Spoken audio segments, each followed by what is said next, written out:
There's a question many of us carry quietly. What do I do with my pain? Sometimes it's heartbreak, sometimes betrayal, sometimes the silence of being unseen. Pain settles in our lives like an uninvited guest, and we spend years either avoiding it, numbing it, or pretending it isn't there.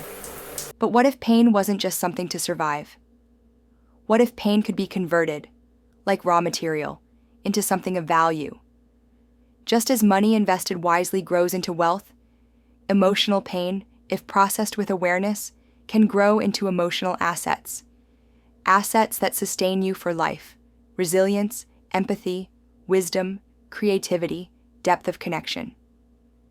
Think of your life as an emotional bank.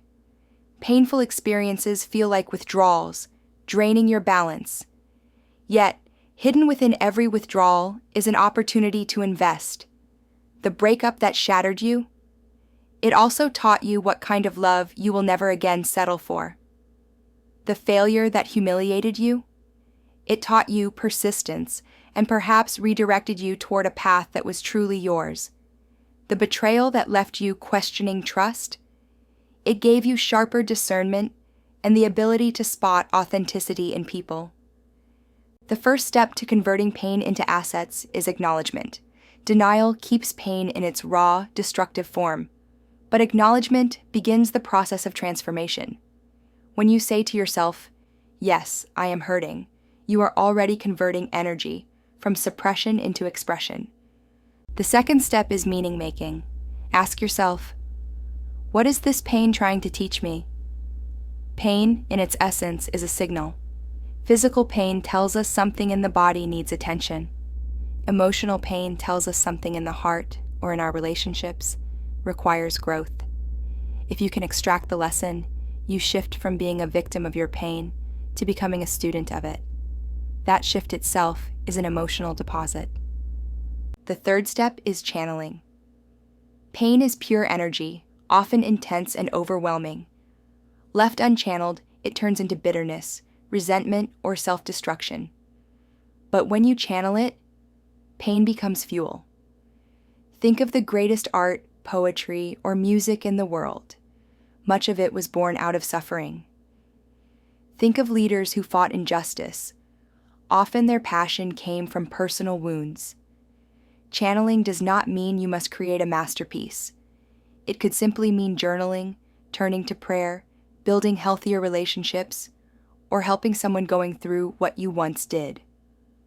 Another way to see it: every time you use your pain to help someone else heal, you've converted it into an asset. That is emotional compounding at its highest. Your suffering no longer remains confined to you. It becomes a light that guides others out of their own darkness. Now, there is also the question of time. Just as financial investments don't grow overnight, emotional assets take time to mature. Sometimes, in the middle of raw grief, it's impossible to see the value. And that's okay. The process of conversion is not instant, but trust that with patience, reflection, and self-compassion, your pain will one day become part of your strength. It's important, too, to notice the temptation of emotional debt. When we refuse to process pain, we borrow short-term relief through distractions, unhealthy habits, or toxic relationships.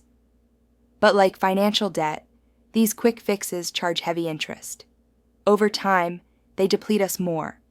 The real wealth comes from facing pain directly and patiently turning it into wisdom. So how do you begin this transformation today? Start small.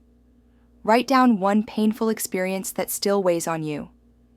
Then ask, what did this teach me about myself, about others, or about life? Even if the answer feels incomplete, that reflection is a deposit. With time, those small deposits add up.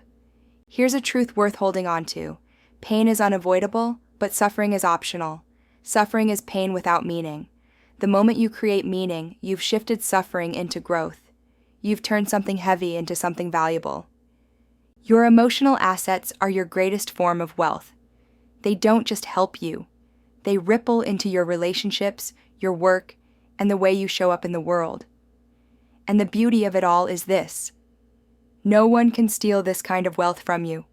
So the next time life hands you pain, don't just ask, why me? Instead ask, how can I convert this into strength? Because hidden inside every wound is the seed of your future resilience. And the more you invest in that process, the richer your emotional bank will become.